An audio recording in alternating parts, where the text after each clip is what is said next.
Assalamualaikum warahmatullahi wabarakatuh. Saya Tia Enunatiroh dari Pendidikan Matematika 2018. NIM 13 akan mempresentasikan mengenai himpunan, bilangan bulat, dan operasinya. Yang pertama yaitu himpunan. Kita masuk ke pengertian terlebih dahulu. Pengertian himpunan adalah kumpulan objek-objek yang dapat didefinisikan dengan jelas dan terukur. Bagi siswa SMP mungkin pengertian ini terlalu masih sulit dimengerti, jadi kita langsung ke contoh.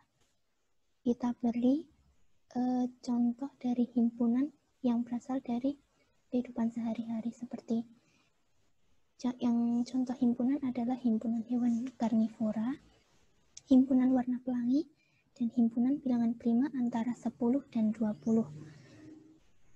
Di sini bisa dilihat dengan jelas bahwa himpunan hewan karnivora sudah terdefinisi dengan jelas apa saja yang termasuk hewan karnivora.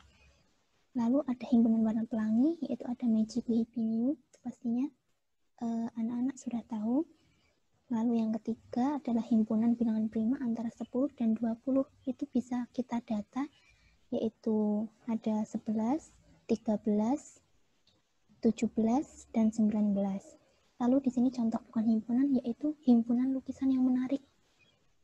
Karena kata menarik itu berbeda-beda bagi setiap orang, maka di sini bisa dikatakan bahwa himpunan lukisan yang menarik bukan merupakan himpunan, karena tidak bisa didefinisikan dengan jelas. Begitupun dengan himpunan orang pintar dan himpunan warna yang bagus.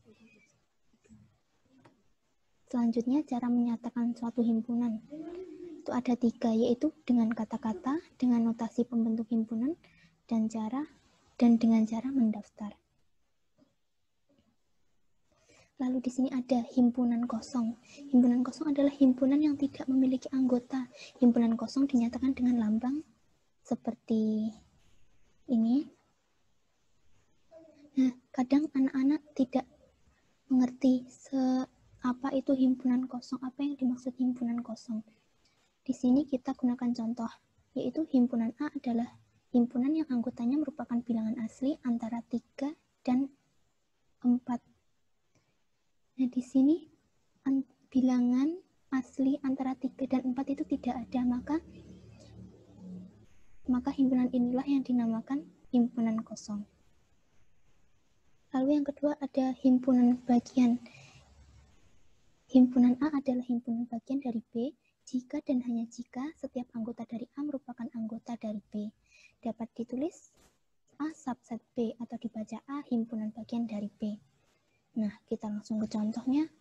A-nya himpunan A adalah anggotanya 1, 2, 3, 4, 5 dan himpunan B anggotanya 2 dan 4. Nah, di sini kita perhatikan setiap anggota himpunan B merupakan anggota himpunan A. Ada 2 anggota B dan juga anggota A. Dan ada 4 anggota B, dia juga berada di A. Maka dapat ditulis B merupakan himpunan bagian dari A. Lalu ada himpunan semesta. Himpunan semesta adalah semesta pembicaraan adalah himpunan yang memuat semua objek yang sedang dibicarakan. Himpunan semesta ini disebut juga dengan himpunan universal, biasa disimbolkan dengan S atau U. Di sini, seumpama kita memiliki himpunan A, yaitu 1, 3, 5, 7, maka himpunan A yang dapat ditentukan himpunan semesta yang mungkin, yaitu S semestanya adalah bilangan ganjil, karena dalam A anggotanya yaitu 1, 3, 5, 7 merupakan bilangan ganjil, sedangkan bilangan ganjil itu ada 1, 3, 5, 7, 9, dan seterusnya. Maka A semesta dari himpunan A adalah bilangan ganjil. Nah, di sini ada operasi dari himpunan, yaitu gabungan, irisan, komplement. Siswa biasanya banyak mengalami miskonsepsi di sini. Contohnya adalah di sini ada gabungan, yaitu gabungan dari himpunan A dan B adalah himpunan yang anggotanya merupakan anggota A atau anggota B. Sedangkan irisan adalah himpunan yang anggotanya merupakan anggota A sekaligus menjadi anggota B. Komplement. Bila suatu himpunan A semestanya S, maka komplement dari A adalah himpunan yang anggotanya merupakan anggota S yang bukan A. Nah, biasanya siswa-siswa itu masih suka melakukan kesalahan pada notasi gabungan dan irisan. Maka untuk memudahnya bisa kita bilang bahwa karena gabungan ada huruf U, maka simbol dari gabungan adalah hampir mirip dengan U, dengan irisan kebalikannya. Dan bahkan ada juga yang masih bingung mengenai konsep gabungan irisan. Jadi bisa kita beri gambar. Kalau gabungan, jadi semua anggota yang ada di A dan semua yang anggota di B merupakan gabungan dari A dan B, sedangkan irisan dari himpunan A dan B adalah semua anggota A sekaligus yang menjadi anggota dari B. Sedangkan komplement adalah jika semestanya diketahui dan A merupakan anggota dari S, maka komplement dari A adalah semua yang ada di S yang tidak termasuk dalam anggota A. Ini miskonsepsi yang sering terjadi pada siswa. Yang pertama adalah miskonsepsi notasi. Seperti yang saya bilang tadi, masih ada siswa yang masih salah pemahaman dalam penulisan notasi gabungan dan irisan. Lalu yang kedua ada miskonsepsi saat melakukan operasi himpunan irisan dan gabungan. Nah, ini kesalahan yang biasa terjadi saat siswa menyelesaikan soal. Yang pertama adalah siswa salah dalam mengubah informasi yang diberikan ke dalam ungkapan matematika karena siswa kurang memperhatikan dan memahami apa yang dimaksud soal. Jadi siswa di sini masih kesulitan apa yang dimaksud soal dan memahami soal tersebut. Lalu yang kedua ada kesalahan tidak dapat menentukan rumus yang harus digunakan untuk menyelesaikan masalah. Selanjutnya adalah bilangan bulat dan operasinya. Pengertian dari bilangan bulat adalah semua bilangan cacah dengan semua lawan bilangan asli. Nah, di sini dapat kita tulis dalam garis bilangan.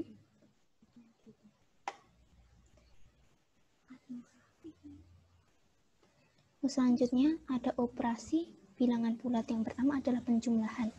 Ada 4 sifat dari penjumlahan bilangan bulat. Yang pertama adalah sifat asosiatif atau pengelompokan. Nah, jika ada A, B, C, maka A ditambah B ditambah C sama dengan dalam kurung A ditambah B ditambah C. Lalu yang kedua ada komutatif atau pertukaran. A ditambah B sama dengan B ditambah A dan penjumlahan dengan 0. Jika A ditambah dengan 0, maka hasilnya adalah A itu sendiri. Penjumlahan dengan lawan bilangan. Lawan dari A adalah min A. Seumpama dalam penjumlahan, maka A ditambah min A sama dengan 0. Nah, di sini ada 4 kemungkinan hasil dari penjumlahan. Yang pertama adalah positif ditambah positif, maka akan menghasilkan bilangan positif. Lalu jika positif ditambah dengan negatif, ada 2 kemungkinan. Jika nilai positif lebih dari negatif, maka hasilnya akan positif, dan jika nilainya positif lebih kecil daripada negatif, maka hasilnya adalah negatif. Yang keempat ada negatif ditambah negatif sama dengan negatif.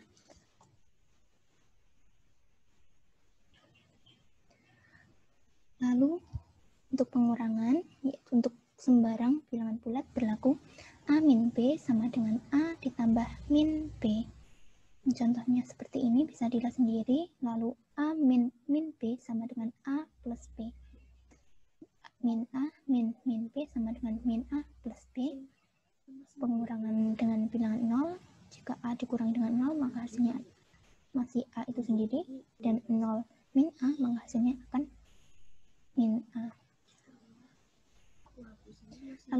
perkalian, sifat-sifatnya yang pertama yaitu asosiatif atau pengelompokan.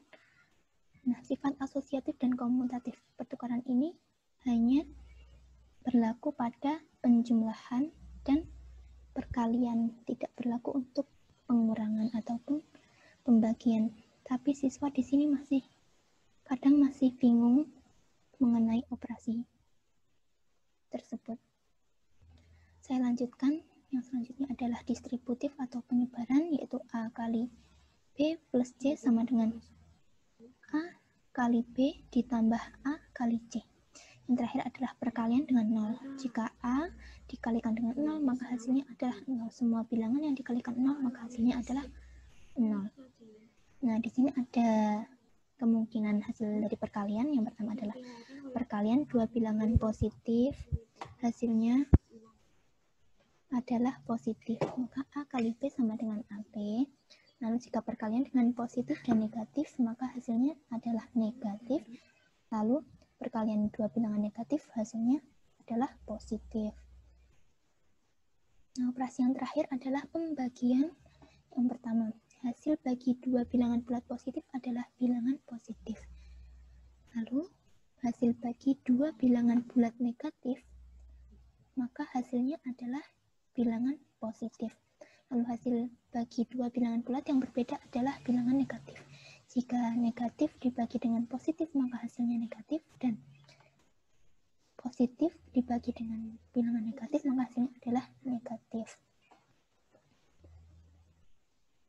Lalu ada beberapa miskonsepsi yang siswa masih sering melakukannya.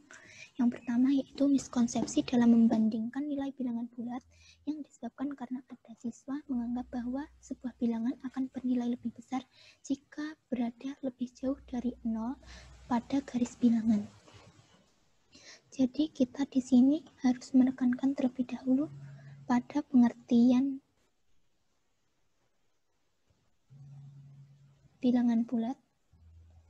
Nah, di sini ada garis bilangan, maka kita sebagai guru harus menekankan bahwa tidak semua yang semakin jauh dari 0 maka jumlahnya semakin besar. Itu hanya berlaku untuk bilangan bulat positif, tapi juga harus ditekankan bahwa bilangan yang semakin ke kiri maka nilainya juga akan semakin kecil, berlawanan dengan bilangan bulat yang positif. Lalu yang kedua adalah miskonsepsi dalam penjumlahan dan pengurangan bilangan bulat. Nah, penyebabnya di sini adalah ada siswa yang miskonsepsi dalam memahami aturan bilangan negatif kali bilangan negatif hasilnya adalah positif. Di sini aturan bilangan negatif kali bilangan negatif hasilnya adalah positif itu benar, tetapi siswa itu kadang jika bilangan negatif bertemu dengan bilangan negatif itu semua dianggap positif. Padahal jika ada bilangan negatif yang bertemu dengan bilangan negatif, itu hasilnya akan negatif. Seperti itu. Lalu ada miskonsepsi dalam operasi campuran. Penyebabnya adalah siswa mengalami miskonsepsi dalam memahami fungsi tanda negatif. Selain itu, miskonsepsi ini juga timbul karena kesalahan pengaplikasian sifat komutatif. Nah, di sini banyak siswa yang masih menganggap atau masih bingung mengenai sifat-sifat dari operasi bilangan bulat. Nah, padahal kan tadi yang pengurangan tidak berlaku sifat komutatif, tapi mereka menganggap bahwa pengurangan itu memiliki sifat komutatif, seperti itu. Lalu yang terakhir itu miskonsepsi dalam memahami sifat distributif. Penyebabnya adalah sebagian siswa cenderung menganggap dalam mengaplikasikan sifat distributif mereka harus mengalihkan semua bilangan yang ada dalam operasi. Nah, contohnya seperti ini. 3 dikali dalam kurung A plus 2 ditambah 2A. Harusnya yang dikali adalah 3 dikali A ditambah 3 dikali 2. Namun, masih ada siswa yang mengalihkan 2A ini dengan 3. Selanjutnya ada kesalahan yang terjadi saat menyelesaikan soal. Nah, yang pertama yaitu belum mampu mengoperasikan penjumlahan dan pengurangan bilangan bulat positif dan negatif. Di sini contohnya, mereka masih salah dalam menjumlahkan atau mengurangi soal.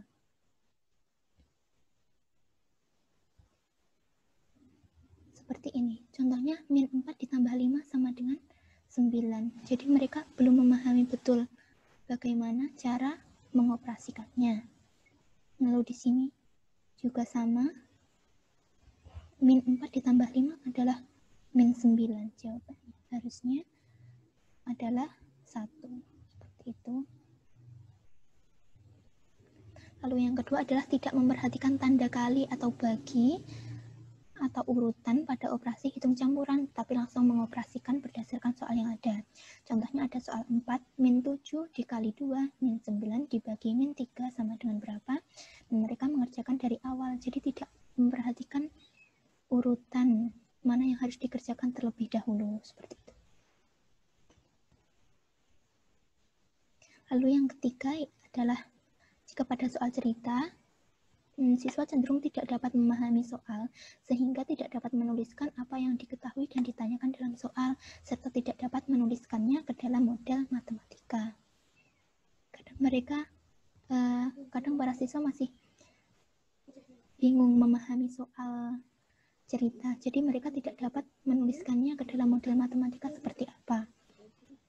Harusnya Desi memiliki 16 kantong kue, setiap kantong berisi 15 biji.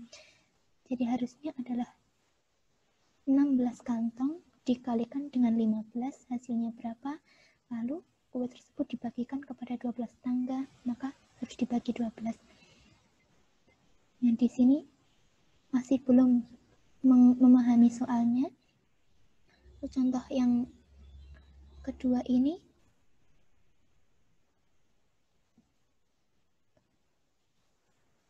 sudah benar, namun langsung menuliskannya ke dalam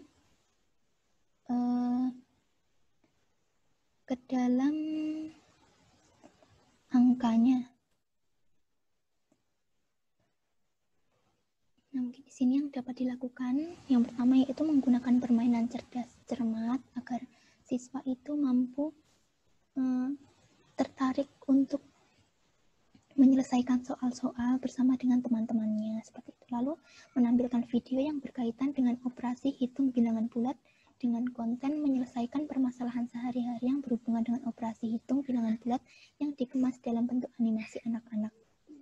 Jadi agar siswa itu memperoleh suasana baru dalam pembelajaran, mungkin bisa ditampilkan video-video.